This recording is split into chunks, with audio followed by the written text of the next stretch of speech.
You're listening to the Sensuality Project podcast, where the messiness of real life gets sexy, hosted by Stacey Herrera.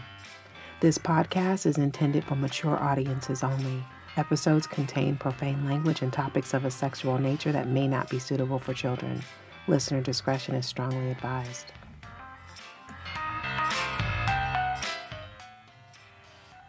Welcome to another episode of the Sensuality Project podcast. I am your host, Stacey Herrera. Thank you for joining me for another episode. And before I get into my chat with my guest for this week, I want to encourage you, if you've been listening to the Sensuality Project podcast, if you're enjoying what you're hearing, if it makes you laugh, if you have some aha moments, if you're taking notes, however it's making you feel, I would love for you to leave a review on iTunes. That would be very helpful to getting the podcast boosted so that other people can enjoy the podcast as well. So that's all I'm going to say about that for now. But this week, oh my goodness, this week I'm chatting with my sister friend, Jay Dean. Jay and I talk all the time. Like, she's one of the few people that I talk to almost daily. And every conversation is fucking hilarious. Like, we laugh a lot. We're super transparent. We get down and dirty about everything. We talk about business. We talk about sexuality. We talk about sexual trauma. We talk about things that are going on in the world. We share our personal stories, and we call each other out on our shit. Like, seriously, like, all the time. We are both Libras. In fact, both of us are September Libras, because September Libras rule, by the way. And we just gel. You know, some people you just naturally get along with, and Jay and I are those kinds of friends. And this conversation is like a snapshot into what it looks like for us chatting every day. Like, we're off the chain, we're off the wall, raw, real, all the stuff. So you're going to really enjoy this conversation. If you've been enjoying past episodes, this one right here is one that you probably will want to listen to more than once. So I'm going to stop talking. Look, I'm going to start talking. I've been talking. I'm going to stop talking so that you can ear hustle on one of the best conversations that I've aired so far. Here we go. Let's have some foreplay. Let's go. Okay, so let's see.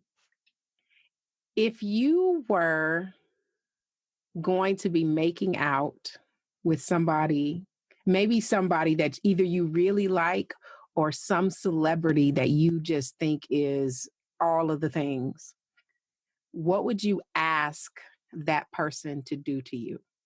Ooh, oh. Whoa. Oh, damn, Stacey. I just made that up right now. We're about to get in trouble. See, I said, I said, whenever we get together, it's always trouble. Always. Look, which is every fucking day. Yes. Yes. So, okay. If I was with someone that I really liked, you know what I'm thinking about, right? If I was with someone that I really liked, what would I ask them to do? Mm-hmm. Well, you know I love oral sex. So, but I feel like that's not good enough. I think I need to be more creative. Look, you can do whatever you want. You can ask for whatever you want.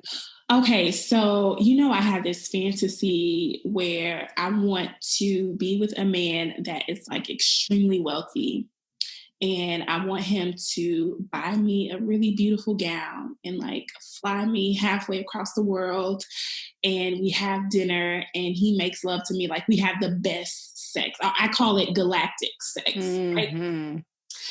So we have like this galactic sex. Of course, oral is involved. And then he leaves me a bag of money. Oh, shit. On the nightstand afterwards. Look, that, just the bag of money part is enough. Like, I really want that to happen. And I know it will. It's going to happen someday. I feel it.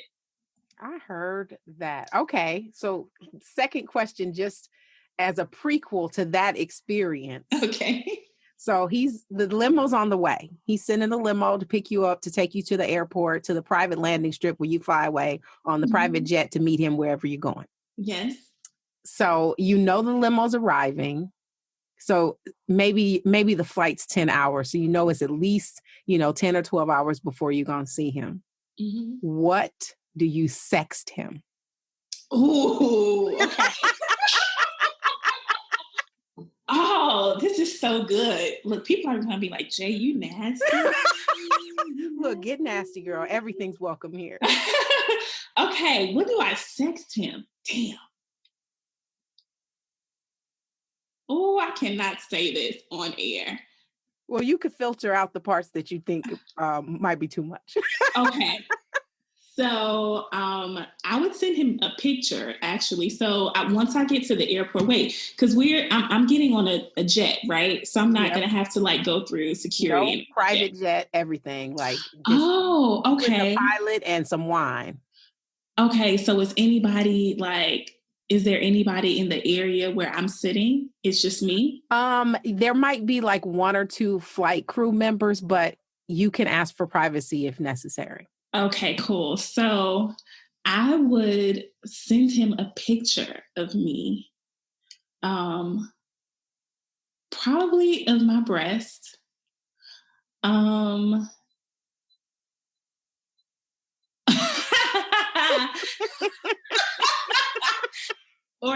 if I wanted to really be nasty, like I would just kind of hike my leg up real quick and just, give him a shot of my glory.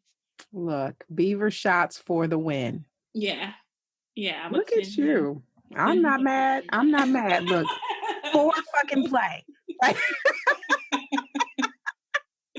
Yeah. Okay. Last question. Now I'm going to give you 3 descriptors and you tell me what item I'm describing. Okay. Okay. First one. I can give you head. I can give you tail. I'm hard and you can play with me in your pocket. What am I? Wait a minute. What? Okay, so I can give you head. Yeah. I can give you tail. And I'm hard and you can play with me in your pocket. I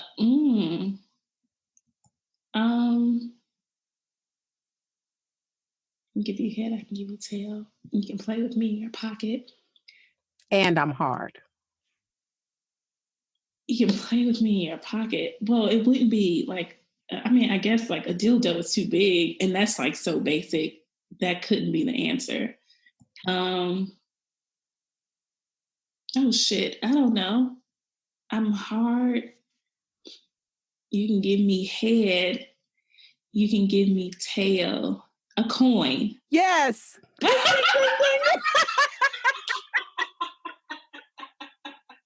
like, all right, Jay, take your mind out of the gutter and think about this. It's really hard. You were only the second person to get a right answer on one of those.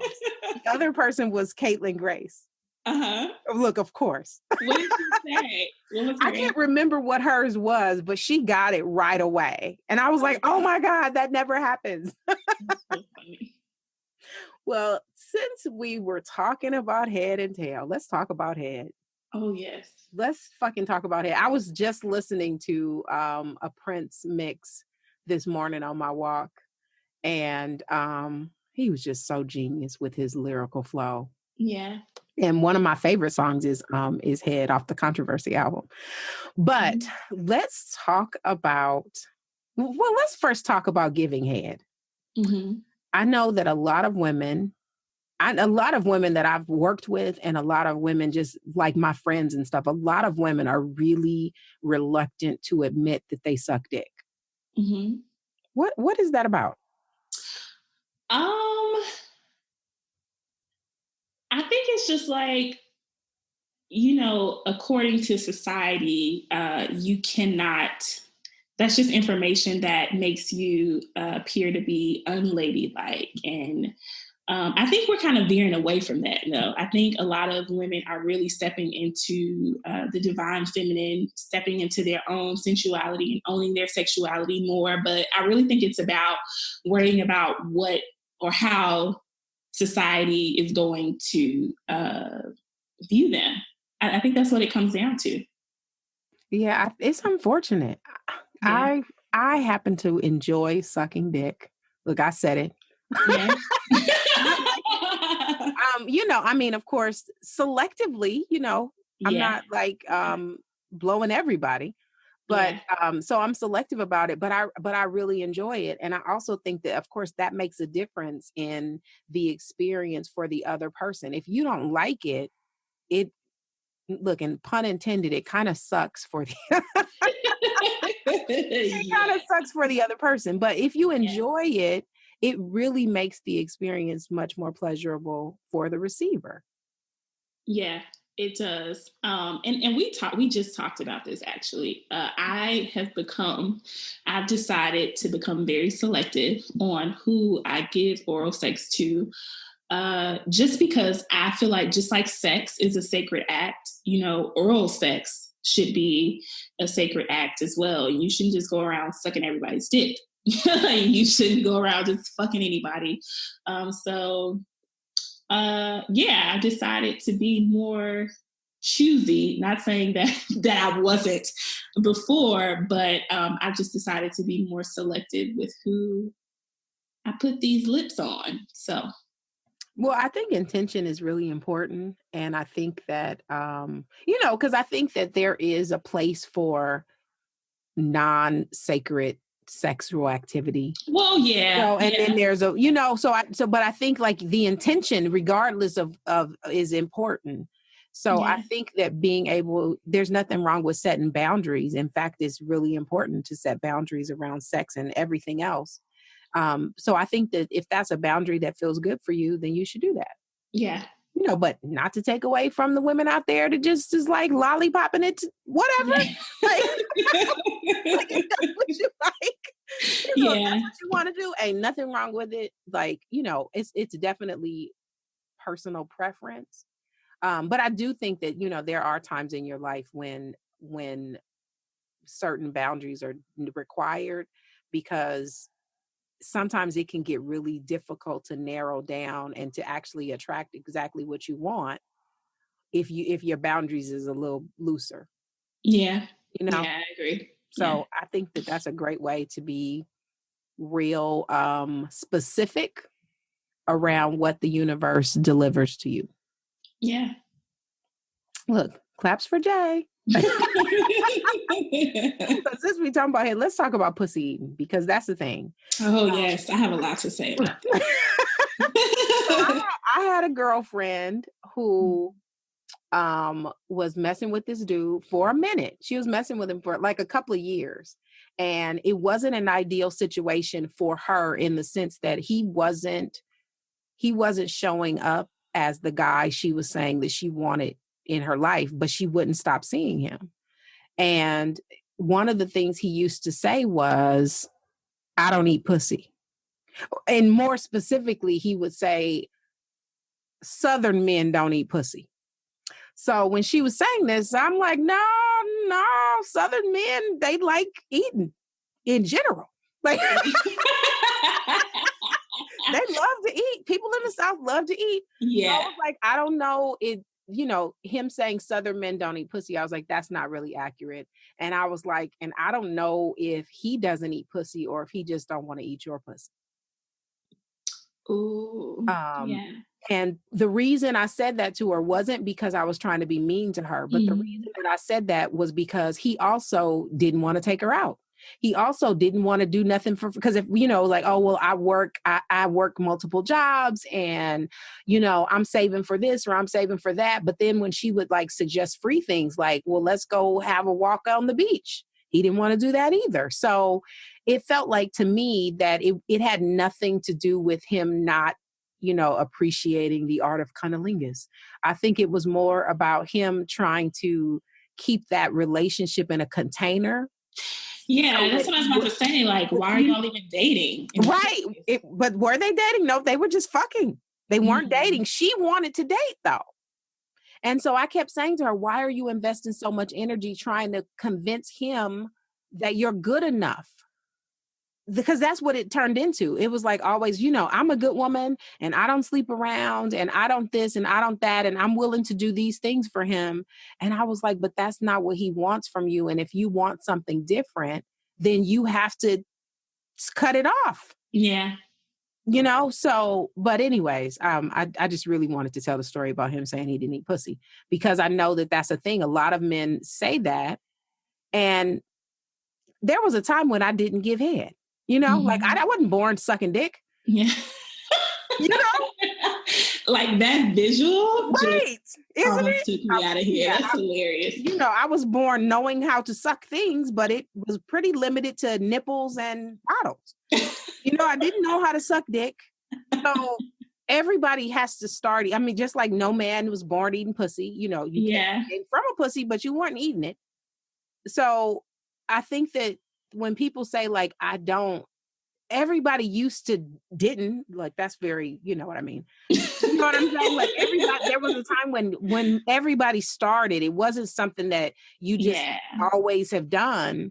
So when someone says that they don't do it, if they haven't ever tried it, and it's like, and that's important to your partner, it would seem to me that you would explore it. I mean, in that particular situation, her pleasure, her anything wasn't important to him, which was apparent. But I mean, in general situations where it's like, maybe you really like somebody and they say, well, I don't eat pussy, but you like having your pussy ate. Like, it seems to me like that should be something that could be negotiated. Well, I feel like if you don't eat pussy, right, that's cool, but just don't be expecting me. I mean, okay, so it could work two ways. You can say, I don't eat pussy, right? And I could be the girl to say, all right, cool, because I don't really like oral that much. Or you could say, I don't eat pussy, and I could be like, well, don't expect me to suck your dick. And we just and we just, we fuck, and that's that, but for men who don't eat pussy, I don't want to say like, because I've heard some women say, oh, real men eat pussy. I want to say I agree, but I want to say I agree, but I also want to stay open, because maybe some men are just like self-conscious about it. Maybe they feel like they don't do it well. Maybe they feel like when they've tried it, the time that they've tried it, they haven't pleased their partner, and so they don't do it. They just like, well, I don't eat pussy, but they won't say I don't eat pussy because the last time I did it, my girl didn't like it. So it can go a lot of different ways. I don't know.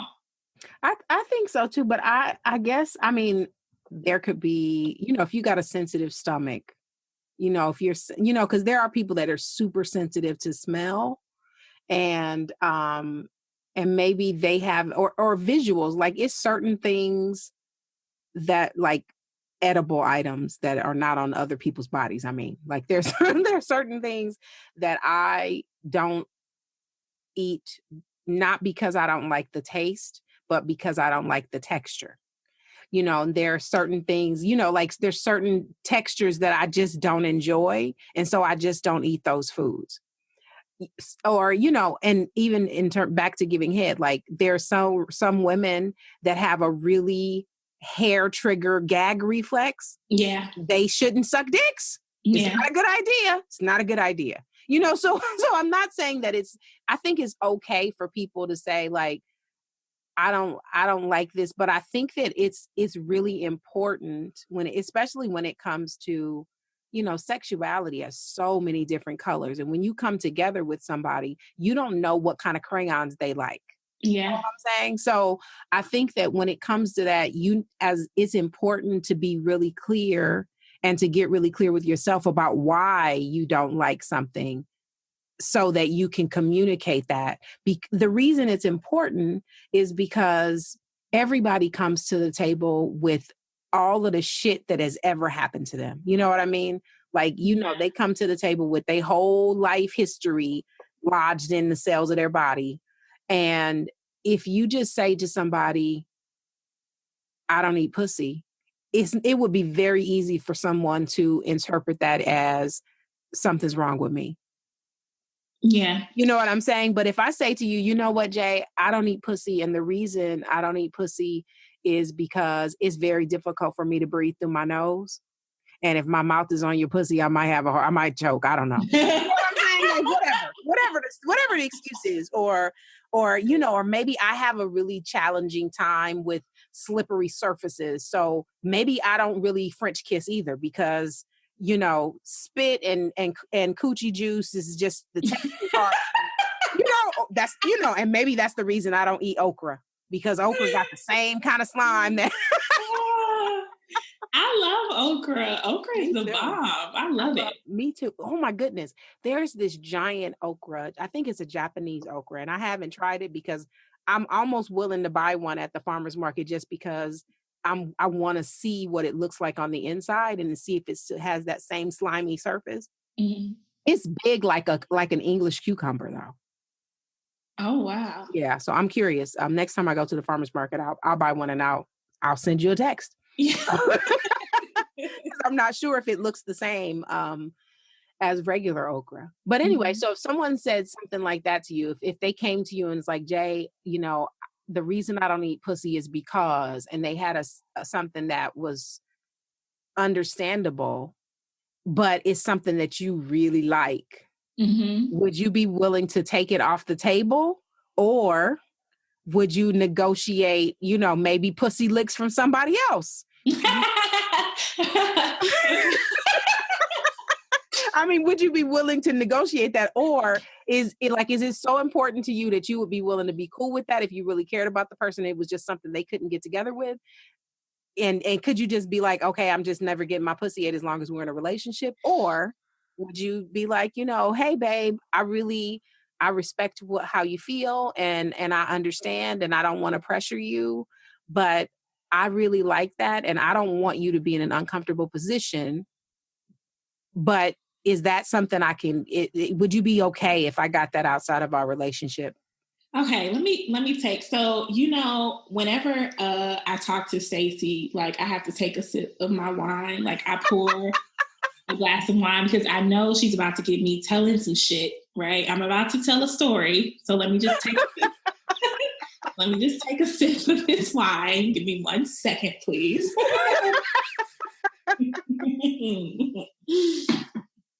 Ooh, all right. And for all of y'all listening, it's like 2:36 p.m.ish, and it's never too early to drink wine. Whoever told you different, yeah. Whoever told you different, it's just they don't know what they're talking about. So, okay, story time. I was dating this guy, and he we okay, so let me back up. I feel like you should always have the conversation about likes and dislikes before the sexual act happens. Like I feel like communication when it comes to sex, when it comes to anything, but as sex, like you need to have thorough conversations about what do you like, what do you not like, what's a go, what's a no-go, what am I willing to try, what do I want to stay away from, whatever. So we were having this conversation about like likes and dislikes because he really, really is fucking obsessed with oral sex, right? Which is cool, But then I asked, okay, so do you like eating pussy? And he was like,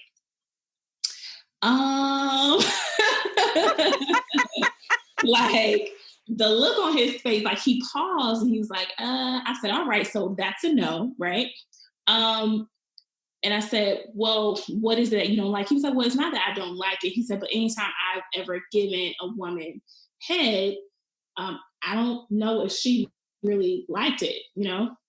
So I said, well, do you like it? Right? Because she could just be responding to how you were performing. So, if you were licking it like you're a cat licking some water, she probably was like, what the fuck is he doing?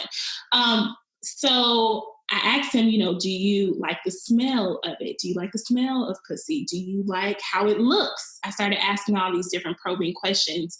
And based on his response, we came up with a no.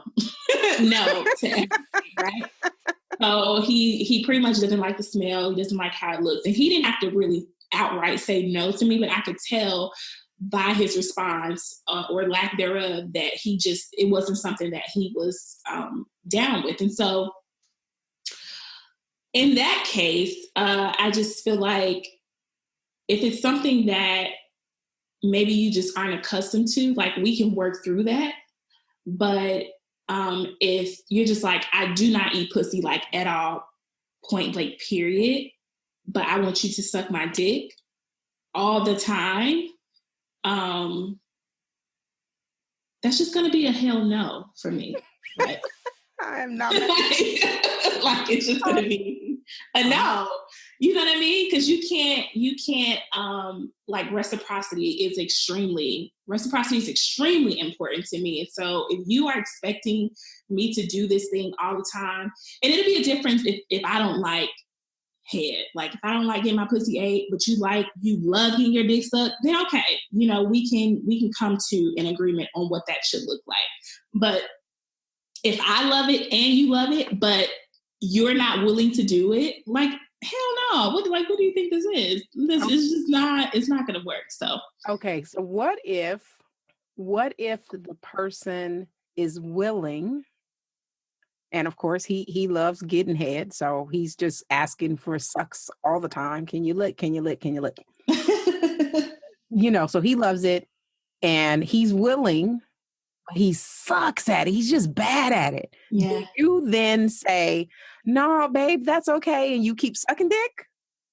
Or, what if he's willing and you just don't like the way he does it and you've given instruction and he just can't? It's kind of like dancing, There are people that they like dancing, but if you dance with them, they keep stepping on your feet because even when you tell them, like, listen to the beat, like they just can't do it. So what if it's one of those situations where you've given him instruction, you've like demonstrated with your mouth, and he just can't, but he wants his dick sucked? This seems like deja vu. Do we have this conversation before? Yeah, we did. Well, for the sake of the listening, because I feel like I said these exact words to her before. Yeah, we did. Okay. Well, for the sake of the listener. So if that scenario presents itself, do you continue sucking dick and just passing on getting your pussy ate?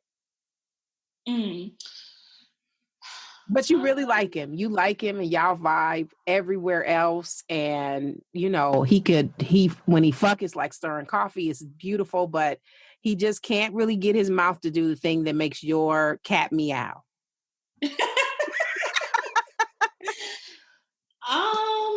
Okay, so are we talking about like specifically what I would do or just like how would you handle that? I don't know. Like that's Look, let me make it harder for you. He look good, girl. He fine. He is fine. Yeah, we don't have to look. His pockets is deep. Great dates, great fucking dates, but he can't eat pussy, period. Oh, girl, we gonna have to work that thing out. Like we're going to have to just have pussy 101. Like we just like every night. Like so I feel like if he's committed to learning, then we can work it out. So you're willing to teach? Yeah. I'm mad. I think that like anything, and including dancing and pussy eating, I do believe that it's only like 10% talent and 90% practice. Yeah. Because, okay, so let's reverse it, right? So what about if the man, like if you were not a pro at sucking dick, Oh, and I am a pro, but go on. I'm gonna try to put myself in non-pro shoes. Go on. But like if you weren't a pro at sucking dick and he was like, all right, babe, like we get like this is something I really, really love. So like what we gotta meet in the middle. But you just like what would you want him to do? Like how would you want him to teach you or Yeah, I think that I would have to put my ego to bed about it. Because all jokes aside, whenever you are having any practice, oral sex or regular sex or whatever, whenever you're doing something with a new person where you don't really know their body's response, you don't know like where their erogenous zones are, you don't know like what in terms of just head in general, like you don't know if he likes long licks up and down the shaft, or if he likes you to twirl your tongue around the head, or if he likes like hard deep sucks, if he wants you to if he wants you to try to fit the whole thing in your mouth, like you don't really know if he wants a lot of stroke, you know what I mean? Like he likes a little bit of lick but a lot of stroke. Like, oh, I sound like I'm a pro for real, huh? But I mean, you don't know like what somebody likes when you first get together with them. So most of the time, like people don't give you instruction, not off before you start, but a guy will say like, stroke me a little or tug at my balls, or, I don't know, stick your finger in my ass, whatever. Like they'll tell you what, so it's not much different really. But even when someone is giving you those little tiny tweak instructions while you're doing it, it can't be about you. And if you get in your ego and you start in your mind thinking, no, this ain't trying to tell me how to suck dick, whatever. Oh, I shouldn't have said the N word. I guess I can. I'm black. I can say the N word, but y'all don't say the N word if you're not black. Anyway, look, that's my comic relief. But I'm saying that now I'm gonna have to put a disclaimer on this episode to say I said the N word. Hey, it's your show. I don't think I've ever said the N word on the show before. But anyways, if you can't get in your head about it and start nitpicking about what someone's asking you to do, because the minute you start doing that, you know that it has nothing to do with them, and you're not concerned about their pleasure. And you know what? Like, I feel like whenever the pleasure is someone else's, belongs to someone else, right? So whenever you're pleasing your partner, I really think you have to you cannot go into the room, into the bathroom, into the car, wherever you fucking and sucking. You cannot go into it with your ego. You can't. You can't. And so if my partner's pleasure is, which it should be, I feel like your pleasure should be first. Or do you think it should be equal, Stacey? I think both people should go into it with the idea that the other person's pleasure is as important as their own. Yeah. You know what I mean? So that everybody's pleased. Because if it's just like, oh, your pleasure is more important than mine, then that could mean that if you're thinking the same thing, then neither of us might ever really experience pleasure. You know what I'm saying? Yeah. So I agree with you. I feel like when you go into it with the mindset, when your ego is not, at the forefront, I'm willing to take instruction. If something feels good to you, I want you to tell me so I can keep it right there. Mm-hmm, mm-hmm. You know what I mean? And so, I don't mind taking instruction or giving instruction for that matter. Look, now let's just put a little footnote on that, though. Okay. As long as the person's not a fucking drill sergeant. Oh, yeah. You know what I'm saying? Yeah. Because then if the instruction is so tedious, a lot of times that means that they're in their ego. Yeah, I think it has to do a lot of it has to do with the way that you say something. Yes. Your voice. Yeah. So if you're not like, just don't bark orders. Like men and Right. do not bark orders. But yeah, like if you softly say, okay, babe, can you just go like down a little bit lower? That feels really good when you do that. Okay, keep it right there. And I really think that gratitude is so important in the bedroom. Like I'm Yeah. so generous Yeah. with praise. I'm so generous with praise that Yeah. I'm like, oh my God, that is good. You're doing an amazing job. I'm feeling really good. Like, cause I think that that's really important, that not just at the end. I mean, now there are people that don't talk during sex. And if you don't talk during sex, this segment is not for you. But if you do, I think that expressing gratitude is really important, especially Mhm. because a lot of times people will say that a sexual experience isn't good because they couldn't tell that their partner was enjoying themselves. Yeah. Because that's sometimes that takes people out of the room. You know what I mean? Yeah. That if the person is trying to figure out, I mean, I know that's happened to me where the person is like, that I can't tell, they're not vocal. There's the facial expression isn't really doing nothing. Like there's no real, the body isn't like responding. Like, I don't know if you're even enjoying this. Like, are you dead? What is going on? Right. Like, Have you ever experienced it before, Stacey? I have experienced someone like being really still and but I recognize it as them being checked out. And my response to this person, Mm-hmm.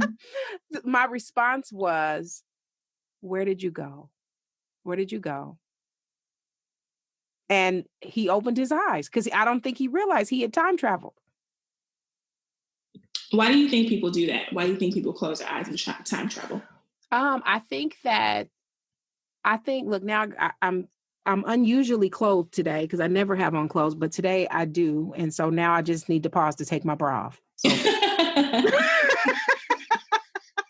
like literally, I have to take the bra off so that I can get comfortable and have this conversation with you. Okay, look, my tatas is free and I feel so much better. Okay, so I think that the reason that people time travel is because numbing out is easier than being present, especially when it comes, like, sex is such a vulnerable act. You know, it's so vulnerable. It really does. It's like being in a sexual position. Most of the time you're naked. Most of the time, you are in a position that if you died in it, it would be embarrassing to your family. Like it's just such a vulnerable situation that I think that sometimes it's easier to check out than to be with the vulnerability, because sometimes sex can bring up a lot of emotions for people, and not just women. It can make you feel really tender. It makes you, sometimes people are willing to say things when their body has all these hormones coursing through it and there are all these sensations happening. Like sometimes people will say things that they wouldn't normally say outside of a sexual situation. So there's so many different things happening that sometimes people are afraid to go there. And so it's easier to check out. So, so I think people time travel all the time, but sex is so much better when you're in the room. It's so much better when you're in the room. So, when I said that to the person, he didn't realize he was doing it. And then he shifted. But I was like, where did you go? As opposed to, are you thinking about somebody else, or you're not having a good time? Like, am I doing it wrong? Like, I didn't make it about me. Yeah. Just, where did you go? Like, where did you go? And it's like, oh, damn, I wasn't here. My body was here, but I wasn't here. Yeah. And then he came back and it changed. So, and I can't say I've never checked out. I have. I don't want to check out though. Like, I want to leave everything on the floor with my clothes. Whatever is on my mind, I want it to leave as soon as I disrobe. I want it to be in that heap of clothes, is whatever I was carrying with me. I want to leave it there and let's just be in this moment. It's just so much more expansive when you stay in the room. Yeah, I agree. So let's have some intercourse since we're talking about fucking now. Okay. Would you like to be tied up? Or have you been tied up? Would you let somebody tie you up? I would like to be tied up. I have never been tied up.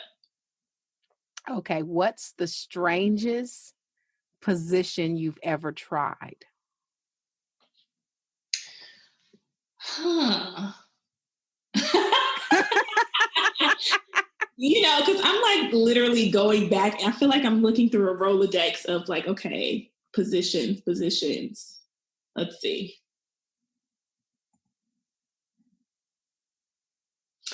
I don't know if this is like the strangest position, but like I had sex while like he was driving on the expressway and I was on top. I read that in a book once. Which is really fucking dangerous, It's yes. dangerous when you think about it. Yeah. That's hot though. Was it in like the middle of the night? So that we had just come from a party and yeah. Look, that's hot. I wouldn't look, kids, don't try this at home. Yeah, please don't try it at home. Yeah. Okay, last intercourse question. Okay.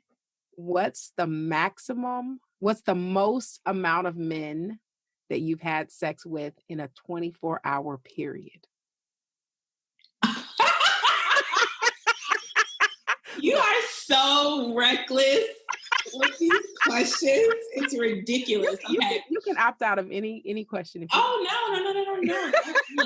No shame here. But you already knew. And you know what? So I'm not this out there with every single conversation, but you know what I mean? Like, yeah. It's not the same level of intensity for everybody, but I know you, and I know you can have these conversations. Yeah. Yeah. So, okay. All right. So another story time, because I feel like I need to give like the backstory as to why I did this. So yes, I have within a 24-hour period. And I used protection, you guys. I have to stress that protection is like super important. But yeah, within a 24-hour period, I did. And the reason that I did was because how many men? Oh, two, just two. Yeah, two. So, like the first guy was this guy that I was dating, and then the second guy was a guy. Everybody until you're married, I feel like everybody has that one person that you can always go back to. Like the dick is good. You can just always go back to this person. And so the guy that I was dating, it was just really bad sex. Like really, really bad. I mean, he was a really sweet person, but it was just bad sex. And I was horny, I was young. I was younger. Ain't nothing wrong with it. And I was really, really horny. And so like a few hours later, I called, the guy that I could always go back to. And, he broke it on down, broke it in. Consider yourself broke. Yeah, so that was that. Look, no judgment for me. So what makes sex bad? Look, since you brought it up, what makes what makes sex bad? Or maybe what are some of the things? Because there's a lot of things, but what are some of the things that have, in the experiences that you've had, what are some of the things that made an experience not great? Man, just not being in tune with your partner, not paying attention to what their bodies, they speak so loudly. And I feel like when you're not in tune with their body, the sex is just like whack. It's really whack. So that's that. And then assuming that what was pleasurable to your last partner is going to be pleasurable to them, to your current partner. it was one more. It was one more. Really, really good. I feel like porn. We talked about this. Mm-hmm. Like thinking that what worked in whatever porn episode you watched is going to work on your partner. I think that's what makes sex bad. Yeah, I think that, look, I think, I'm sure I've said this in several episodes already. Porn isn't real. Porn isn't real. Yeah. Porn isn't real. Not to say that you can't be inspired by porn. I think that that's great if you can differentiate between camera shots and real life, because it's, I mean, and I'm not a porn watcher, per se. I've seen porn, but I'm not a porn watcher. But there's an aggression that happens in porn against pussies that is very difficult for me. Yeah, I agree. Like, so I have had experiences where I could tell the person watches a lot of porn by the way they touch my pussy. Like, you do know that there are nerves in there. Like you can't suck a clit like you suck a nipple. Like, you know what I mean? Oh my God, yes. And can we just stay right here? And yes. Because I think, like, we had this conversation and, okay, I keep telling all these stories. Y'all are going to know all of my business by the time this episode is finished.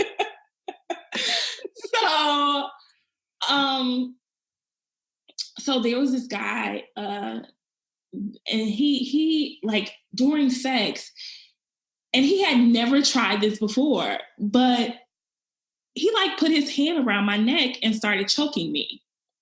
And in my mind, I'm like, what the fuck is happening right now? Like, what's going on? And so I like politely just moved his hand away.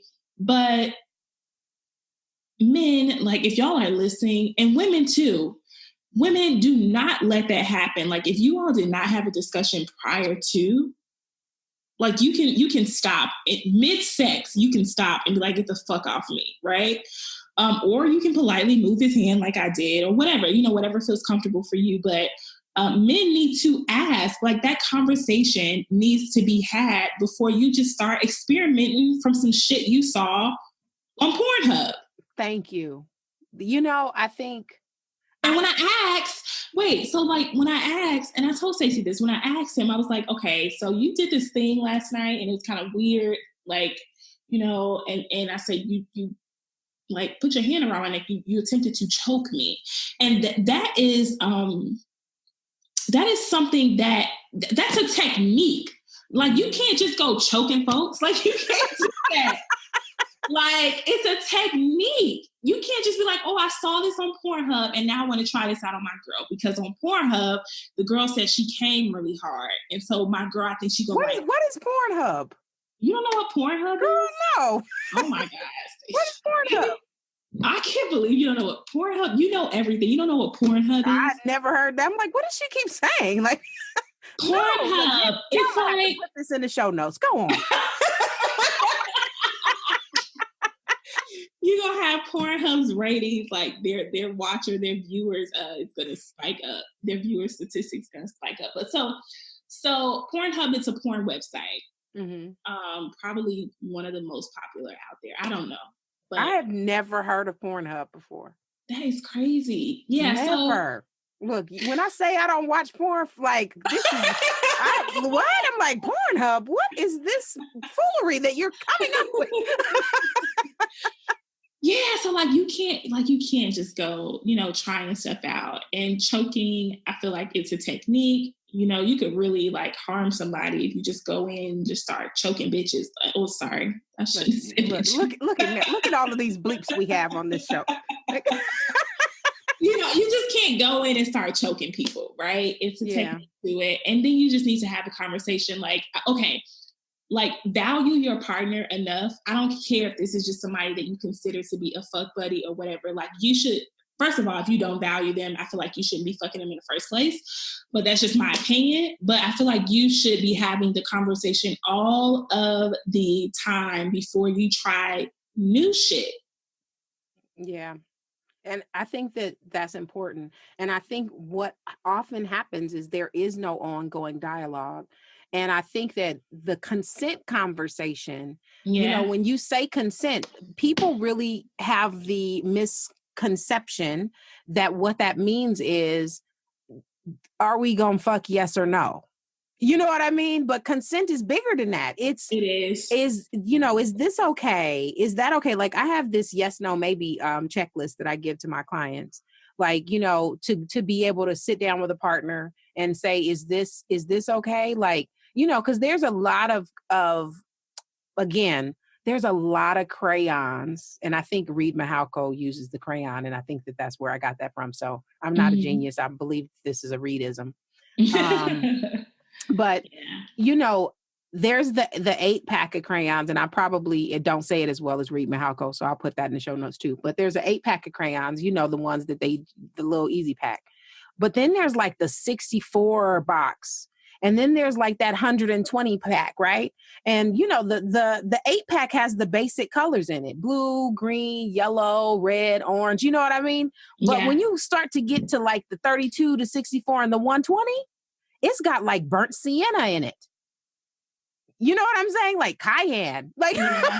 it's got Yeah. all of these different colors. So when it comes to sex, there is penetration, and Hmm. there is, oral sex, and there's anal sex. And that's probably the 8 pack, right? But Yeah. then there is golden showers.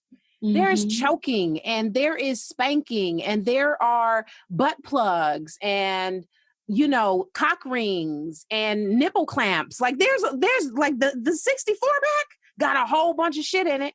Yeah. And if you are used to coloring with the 8 pack, and you all of a sudden are in this position with somebody that colors with the 64 pack, and choking is this color you never heard of, Yeah. that fucking sends your system into shock. What the fuck is happening? Is he trying to kill me? You know?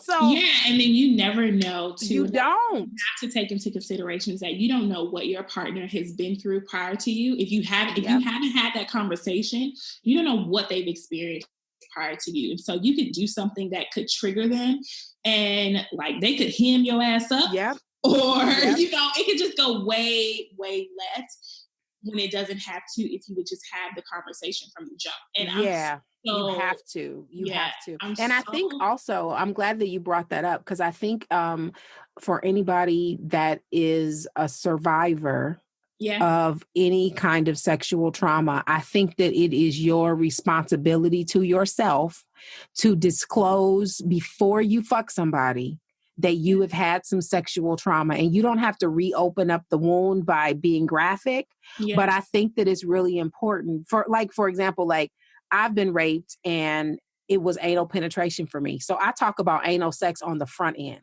Hmm. because don't like accidentally slip on me. Yeah. You know what I mean? And Hmm. like, so that's because if that's something I'm going to explore, we need to ease into it, and it can't just be one of those, I was just in the moment. Poop. Yeah. Like, no, no, you know what I'm saying? But because that's an important piece for me, that's a conversation that has to be had on the front end. So I think that that's really important, because there are people that part of their sexual trauma that maybe the person choked them to keep them silent while they were doing what they did. Yeah. And And I'm if that so had been your glad. experience, that could have been a Mhm. real bad situation. Yeah, and I'm glad you brought that up because that was part of the conversation that we had. I was like, what happened last night? Like you did that, and he was like, oh, I forgot that you had that thing. That's what he called it. You had that thing, and I was like, oh no, what do you mean that thing? That thing is called sexual trauma. That's what it's called because I'm also a survivor. I don't even like saying that word, but I'm a thriver of sexual assault. And so I'm very open and transparent about, what my experience was and like how I would like to be treated in the bedroom. And so I don't know if he just had like a lapse of memory or what, but he decided that he wanted to try something that he saw off of a fucking porn show. And I was like, no, that's unacceptable.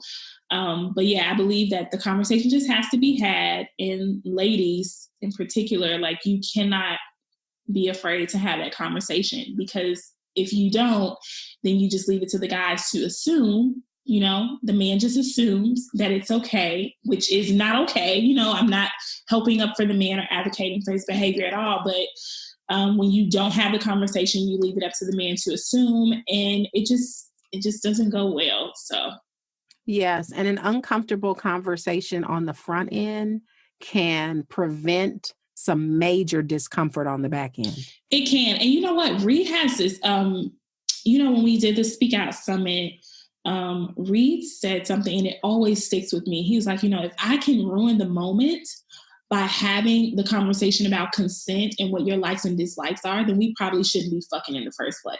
I agree. And I'm glad you said that, because I really think that the most important decision or deal breaker, when it comes to deciding whether or not you're going to be sexual with someone, is emotional intelligence. Because if someone isn't emotionally intelligent enough to be able to have a safe sex conversation or a consent conversation or a, chokes is okay or not okay conversation, then you shouldn't be fucking them. I mean, but and again, like, if there's no conversation, then you don't even have a gauge. Yeah. You know what I'm saying? There's no gauge. So it's so important, and it's so interesting, because it never ceases to amaze me how many people don't have conversations about like the consent conversation, or so many people don't. And again, it's nobody wants to be uncomfortable. Nobody wants to be uncomfortable, but that is so important.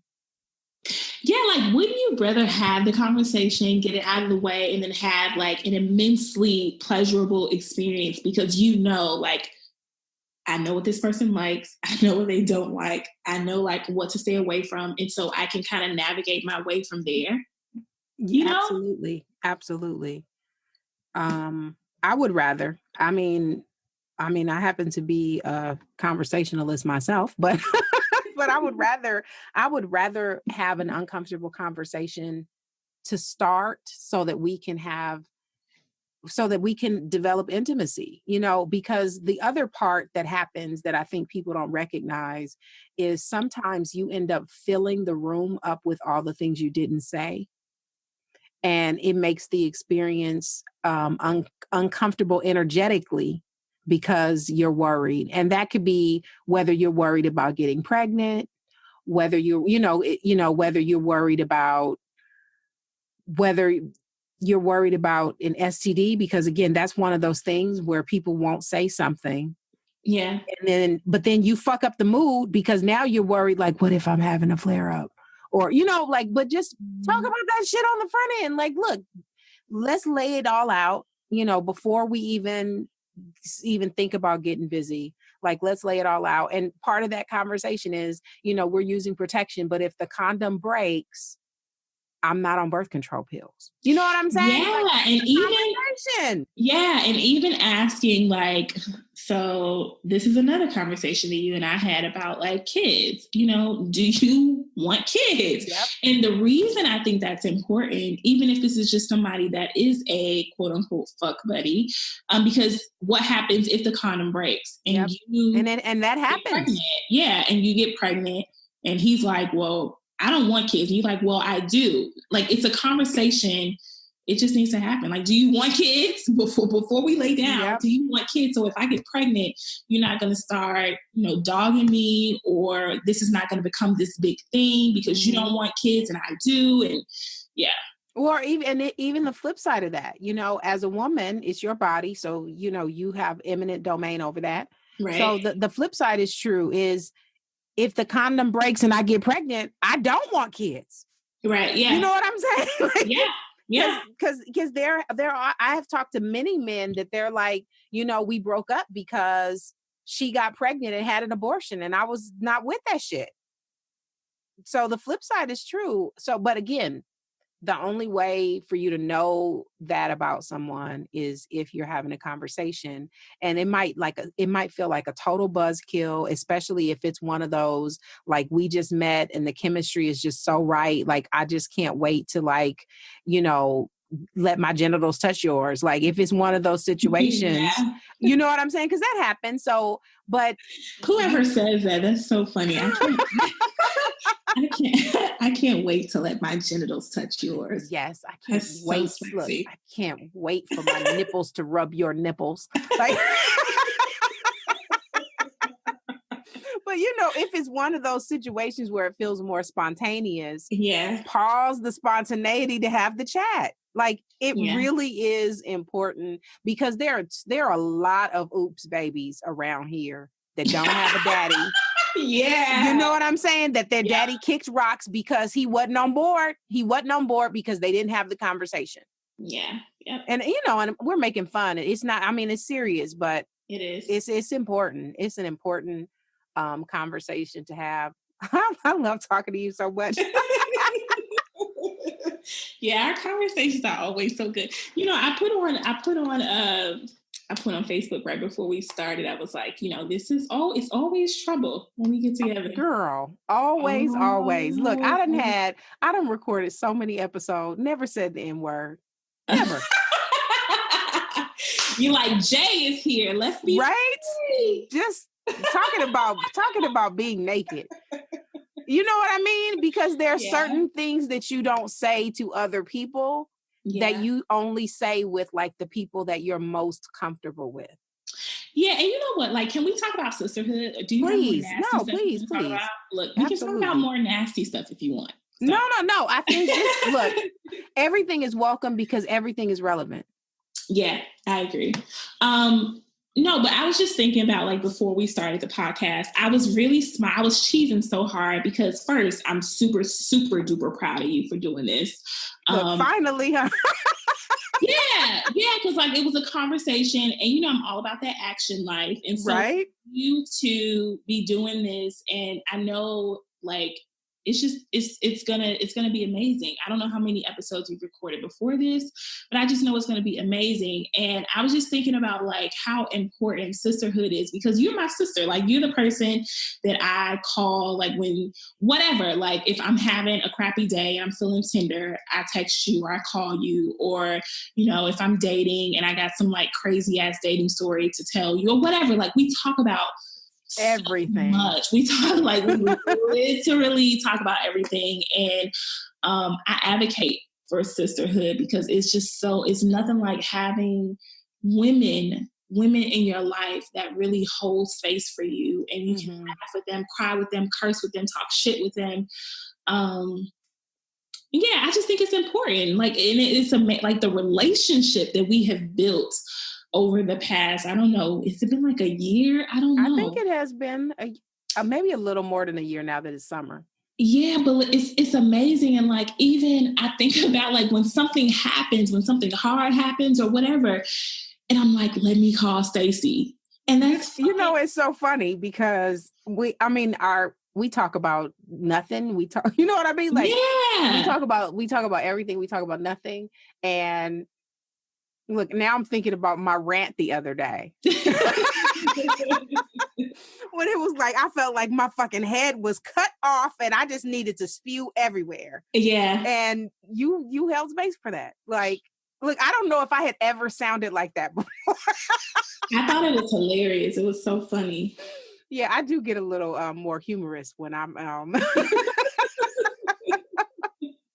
like, sometimes I really, my daughter thinks I'm just corny, but I'm like, I'm so fucking funny. And if I'm irritated, it's like funny to the 10th power. Yeah.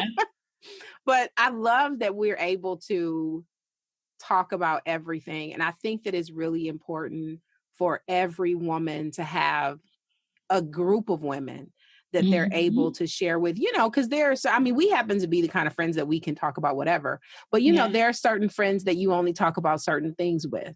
You know, there's certain conversations that you just wouldn't have with certain girlfriends. And there's not to take away from the depth of the relationship, but it just doesn't, the relationship isn't a container for that particular thing. Yeah. So, I think that it's really important to have friends, but there's a different kind of expression that happens with women friends. It is. I agree. Yeah. And I definitely think it's important. It's funny because right before we started recording, I was texting with Biba. Mm-hmm. So, because again, like she's one of my people too. Yeah, I love Biba. Me too. Like, hey, Biba girl. like Look, she's so, she's she's so great. Like, and my conversation with her was just as fun as this conversation. We definitely, we should do an episode, the three of us. That would be fun. Oh, that would be Yeah, crazy. we definitely have to do that. We definitely we have to do that. Yeah. Okay, so let's now, I always ask the exact same aftercare question, or at least some version of it. Okay. So how do you best like to be cared for post sex? Ooh, that's a good question. And the reason I ask it, because a lot of times, and I know this has happened to me, where I didn't express, and maybe, and when I was younger, I didn't have language. Now I have language, but I don't always express. But not expressing what I need after sex. And the reason that's important is because so often the act is finished. And if you don't get taken care of the way that you want to be taken care of, then it can really soil your memory of the experience in general. Yeah, I agree. Wow, that's like a really good question. Okay, so I like for, okay, so I think I need to talk about like what has happened in the past, like when I was younger, and versus what happens now. So in the past, it would just be like, okay, the guy comes, I come, and depending on what position we're in, like if I'm on top, I'll just get off of him, or he will get off of me and like go clean himself off, or I'll clean myself off, and then we lay down and we go to sleep or whatever. Or we may have like a brief conversation about how amazing it was, and that's it.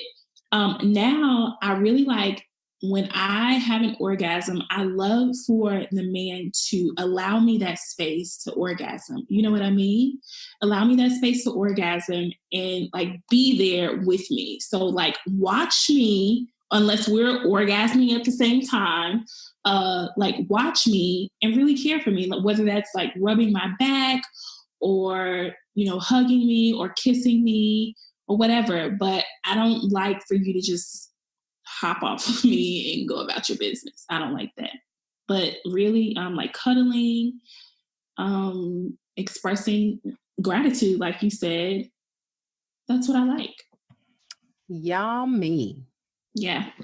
I am right on board with you. It's interesting. I hadn't thought about like I knew it was different, but I hadn't really had a visual of my own aftercare experience in my youth. Yeah. What aftercare? There was no aftercare. You're like, aftercare, what's that? Yeah, there was no aftercare. Are you talking about Plan B? Like, right? It was just, I don't know. I think for a really long time, there was no real aftercare.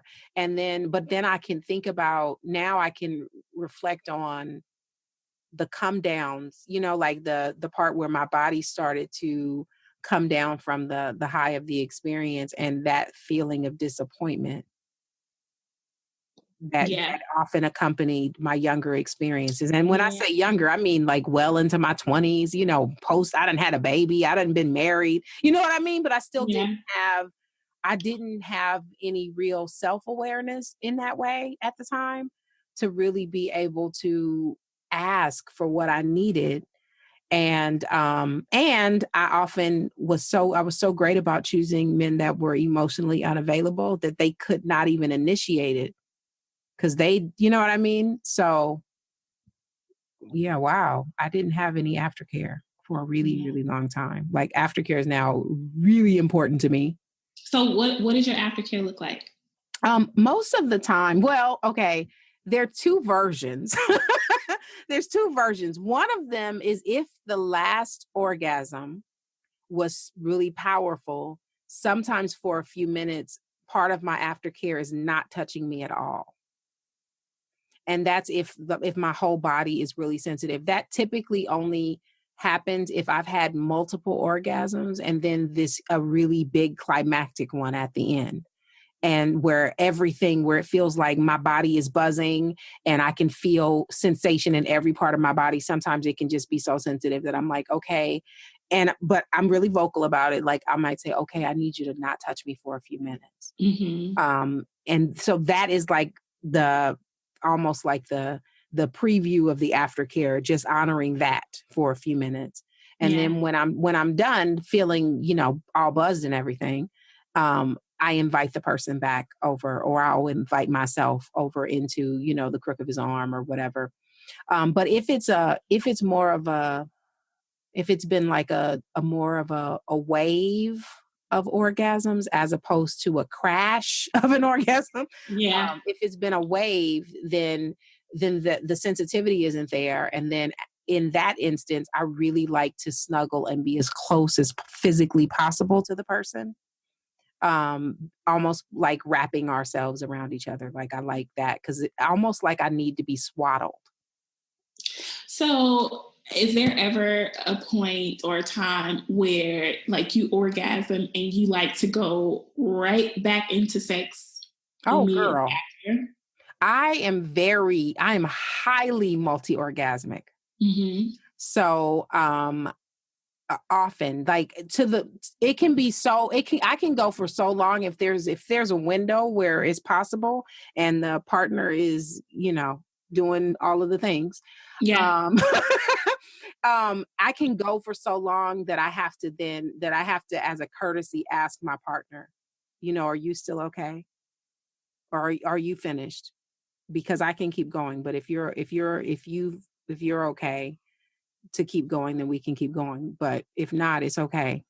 Yeah. Like, the reason I asked that question is because like some people, again, it's comes down to communication. Like if their partner is having an orgasm, they just keep going without like even asking, are you good? Yeah. No, and I can't say that I've and it almost disrupts. So like if the partner is in the middle of an orgasm and they're like still going, you know what I mean? Yeah, no, I do. There usually is a pause, and I'm really good about saying it and vocalizing it to my partner. But I wasn't always emotionally mature enough to ask what my partner needed. And there is this myth that the focus on the woman's pleasure is important because our pleasure presents different than men. And the female orgasm is way more inclusive, whereas a man's orgasm is more exclusive and just happening to him. The female orgasm is almost shared between partners, right? Yeah. So the focus on the woman's pleasure is well placed, but there also has to be the man's experience can't be excluded. And of course, we're talking about heterosexual sex. So the man's pleasure can't be excluded. So there was a time when I didn't have the awareness or honestly the fucks to give about someone else's pleasure. And when I was in that space, and because again, and I didn't have the language to describe my own self as multi-orgasmic when I was younger. But if the person couldn't keep going, I would get attitude. Like, like, you know what I mean? Like almost huffy because we're not still going.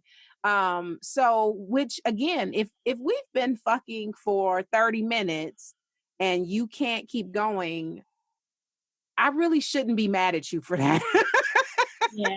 You know what I mean? But I didn't have the awareness of myself or the emotional intelligence to be compassionate and understanding about someone else's physicality at the time. So now I don't have judgment around that. And I'm not to say that there aren't people that have made me tap out. Mm-hmm. That's happened a lot of times where it's just like, you know what, I gotta stop. Like I done had enough. Like, so that has happened. But now I have the the awareness to be really considerate and to ask, like, I can keep going because I have way more orgasms in this bank. If you want to spend some, let's go. Yeah.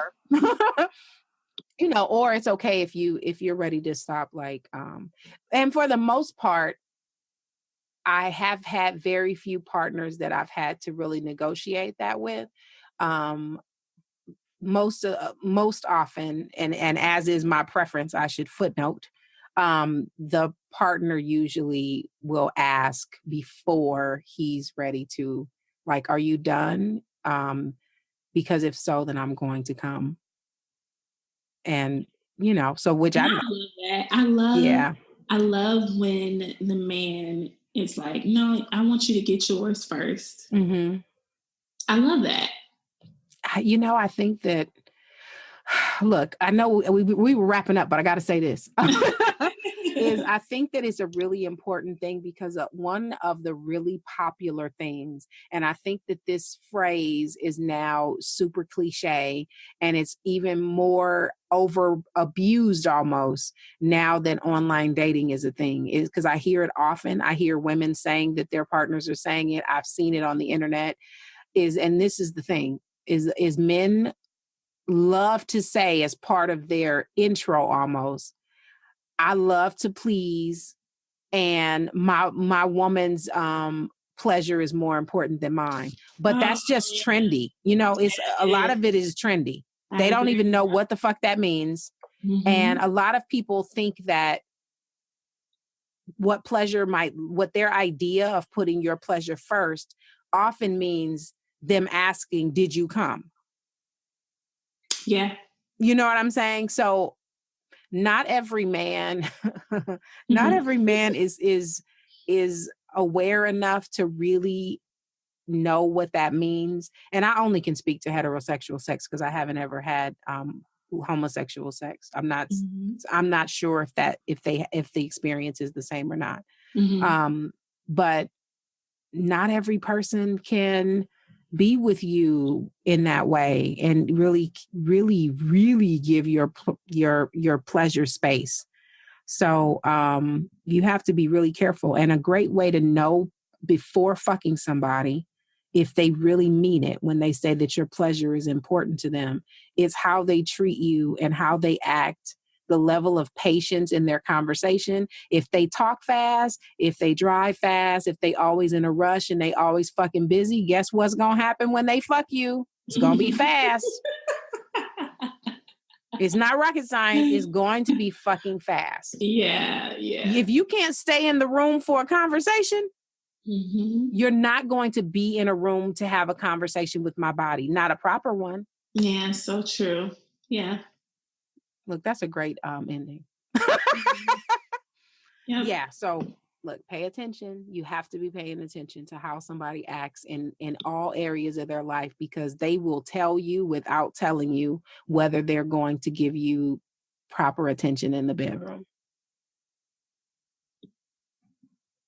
Look, the end. The end. Well, thank you. This was good. I feel nourished. I always feel nourished after we talk anyways. Yeah, this was awesome. I love it. Well, I love you, sister. Thanks for sharing your time with me. Thank you for opening your heart. Thank you for telling all of your business. I appreciate it. They're gonna be like, Jay, girl, I know all of your little sex. But that's all right. Because, look, you already ended it, so I don't want to start it back up. We need to do another episode. Look, when?